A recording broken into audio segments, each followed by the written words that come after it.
Motilal Oswal mutual fund. Definitely Motilal Oswal mutual fund ना definitely काम करते हैं। क्यों मैं ऐसा कह रहा हूं, इनका एक एनएफओ आ रहा है। और अगर आप देखोगे ना तो मोतीलाल का नेस्डेक 100 फंड बहुत टाइम से मार्केट है, मोतीलाल का टोटल मार्केट फंड, मोतीलाल का अलग अलग स्ट्रेटजी वाला फंड, मतलब फर्स्ट मूवर एडवांटेज ये ले जाते हैं। मतलब बैठे रहते हैं कोई बढ़िया इंडेक्स आए और हम इन्वेस्ट करें, कोई बढ़िया क्वालिटी का चीज आए हम इन्वेस्ट करें।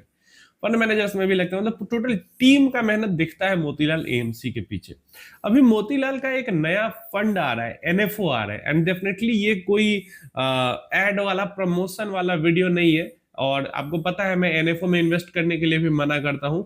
यहाँ पे कुछ नई चीज है, नई चीज है, और इसके लिए मैं आपको बता रहा हूं क्योंकि लोगों को पता तो चले कि ऐसी भी चीज है मार्केट के अंदर में।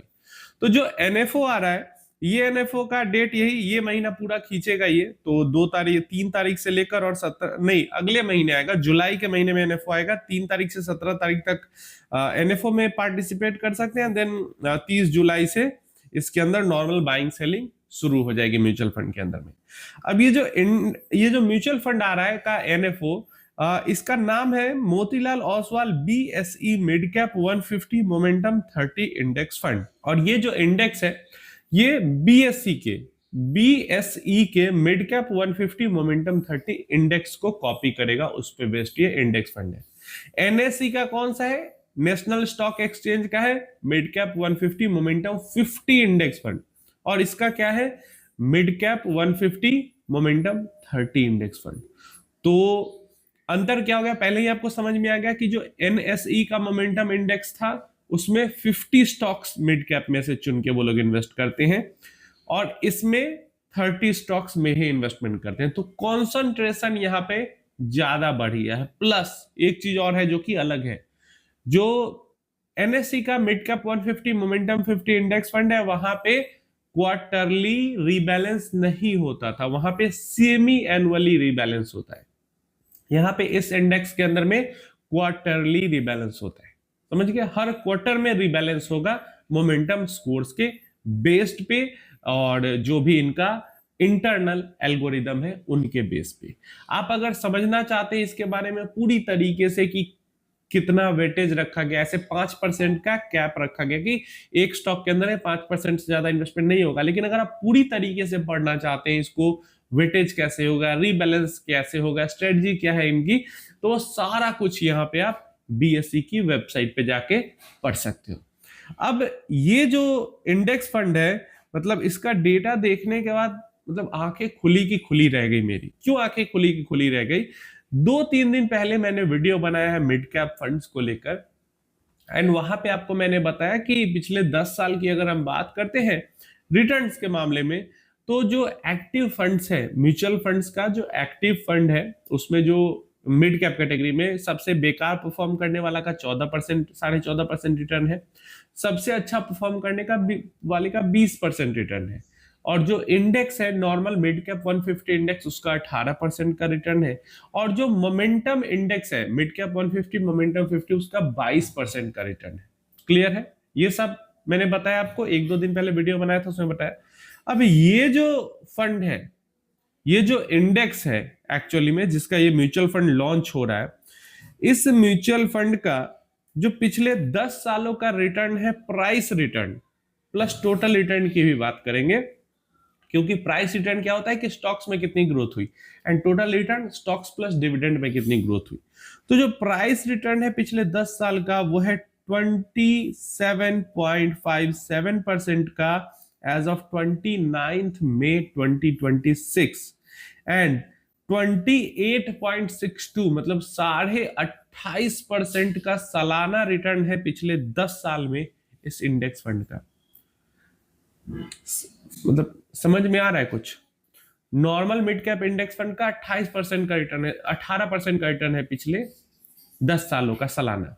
जो मिड कैप 150 मोमेंटम 50 है उसका 22% है अभी के टाइम पे, जब पिछले 1.5-2 साल से मार्केट में पैसा नहीं बन रहा है। और इसका अभी भी 28% दिख रहा है पिछले 10 साल का।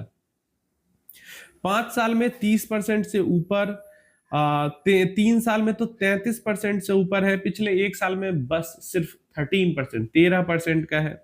बाकी इस साल जनवरी से अभी तक 29 मई तक 6% का बस रिटर्न बना है, पिछले 3 महीने में 4%, पिछले 1 महीने में भी 4% का रिटर्न मई मंथ में इनका बना है। तो क्या यहाँ पे हमें देखने को मिल रहा है कि जो मिड कैप 150 मोमेंटम 50 है उससे 6 point almost 6 point better return on an average सालाना इस इंडेक्स ने प्रोवाइड किया है। अंतर क्या है दोनों में? सबसे बड़ा दो अंतर है कि यहां पे कंसंट्रेशन बढ़ गया है और फ्रीक्वेंसी बढ़ गई है ट्रेडिंग की।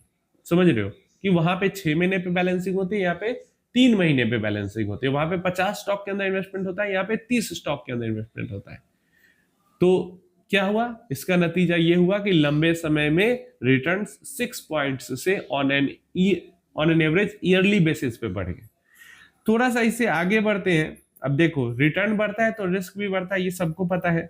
और यहाँ पे अगर इसका हम लोग रिस्क फ्री रिटर्न देखते हैं कि इतना जो हैवी ये लोग रिस्क ले रहे हैं, जैसे 1 ईयर में इनका टोटल रिटर्न पे जो 20% रिस्क है 1 ईयर का, 3 इयर्स में 22% का रिस्क, 5 ईयर में 20%, 10 ईयर में 21%।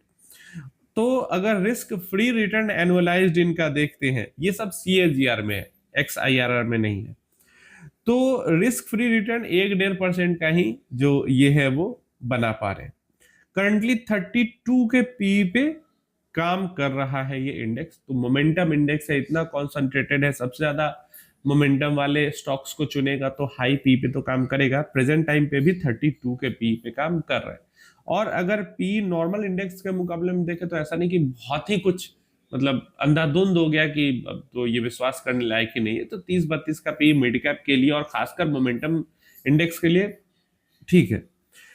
तो क्या है यहाँ पे रिस्क, क्या आ जा रहा है? रिस्क आ जा रहा है कॉन्सेंट्रेशन का, बहुत बड़ा रिस्क यहाँ पे आ जा रहा है। कॉन्सेंट्रेशन का रिस्क कहने का मतलब ये जो फंड है, ये फंड क्या लंबे समय में बढ़िया रिटर्न बना के दे सकता है? ये जो इंडेक्स है, फंड तो किसी का भी, अभी मोतीलाल वाले लॉन्च कर रहे, आगे चल के कोई और लॉन्च कर लेगा, तो क्या ये लंबे समय में बेटर रिटर्न बना के दे सकता है? तो डेफिनेटली ये लंबे समय में बेटर रिटर्न बना के दे सकता है, लेकिन रिस्क कितना ज्यादा है और रिस्क किस तरीके का है इस इंडेक्स पे, आपको वो भी समझना है।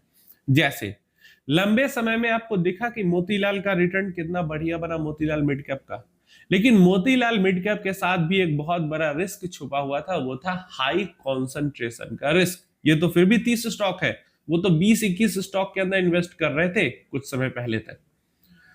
तो हो गया, अभी देख रहे हैं 1-1.5 साल से बिल्कुल पैसा नहीं बना है। 2025 जनवरी के बाद से कितना बुरा हाल है मोतीलाल मिड कैप फंड का। तो वही हाल इस फंड का भी हो सकता है शॉर्टर टाइम पीरियड में, लाइक 1 साल, 1.5 साल, 6 महीना, है ना। इस ऐसे टाइम पीरियड में बहुत ही बुरा, बहुत ज्यादा एक्सट्रीमली बुरा इस फंड के हालात हो सकते हैं। लेकिन लॉन्ग टर्म में हमें क्या दिख रहा है कि फंड ने बढ़िया परफॉर्म करके दिया है। तो डेफिनेटली ये फंड रिस्क ज्यादा ले रहा है और रिटर्न भी ज्यादा बना के दे रहा है। तो अगर एकदम एक्सट्रीम सुपीरियर रिस्क की कोई इन्वेस्टर है तो हो सकता है ये फंड उसके काम का हो, लेकिन सिर्फ कह देने से एक्सट्रीमली सुपीरियर रिस्क की इन्वेस्टर नहीं हो जाता, क्योंकि इमोशंस को काबू में करना बहुत ज्यादा मुश्किल होता है। जितने भी मोतीलाल के मिड कैप कह लो, टाटा स्मॉल कैप कह लो, इस सब टाइप के फंड के जो सपोर्टर थे, जो कि 1.5 साल पहले, 1 साल पहले तक एकदम फंड के लिए जान देने के लिए तैयार थे, सब भाग चुके हैं फंड से, सब निगेटिव हो चुके हैं उस फंड के बारे में। तो यही होता है इमोशन। तो कहने को तो ये बहुत बढ़िया इंडेक्स BSE ने बनाया है, लेकिन इस इंडेक्स के अंदर 10 साल तक इन्वेस्टेड रह जाना, ये हर किसी के बस की बात नहीं, क्योंकि ये जर्नी फाइनेंशियल से ज्यादा इमोशनल होगी। अगर कोई आज 1-1.5 लाख 10 लाख रुपए डाल दे और भूल जाए, सीधा उसको 10-15 साल बाद याद आए कि अरे मैंने इन्वेस्ट किया था, उसके लिए आसान होगा जर्नी। लेकिन अगर कोई इन्वेस्ट करके और हर दिन जाके पोर्टफोलियो चेक करे, हर महीने पोर्टफोलियो चेक करे, वैसे इन्वेस्टर इस फंड को बिल्कुल नहीं होल्ड कर पाएंगे। लिटरली अभी तक मैंने जितने भी फंड्स देखे हैं on A 10 year performance basis, सबसे हायर रिटर्न्स और सबसे हायर रिस्क मुझे इसी फंड के अंदर दिख रहा है। बहुत ज्यादा वॉलेटिलिटी का रिस्क, बहुत ज्यादा वॉलेटिलिटी का रिस्क, और ये इमोशनल वॉलेटिलिटी झेलना सबके बस की बात है नहीं। तो आप कमेंट बॉक्स में जरूर बताना क्या आप इस तरीके की वॉलेटिलिटी झेल सकते हो, और आप क्या सोचते हो इस इंडेक्स के बारे में। जैसे एक टाइम पे जब मार्केट बुलन के टाइम पे था, तो निप्पॉन स्मॉल कैप का रिटर्न भी 10 इयर्स में 25-26% तक टच कर रहा था, लेकिन वहां पे इस टाइप की वॉलेटिलिटी नहीं होती है। वहां पे उसको झेलना, उसको बर्दाश्त करना इमोशनली ज्यादा आसान है मुकाबले में इसके। आप अपनी राय जरूर देना इसके बारे में कमेंट बॉक्स में।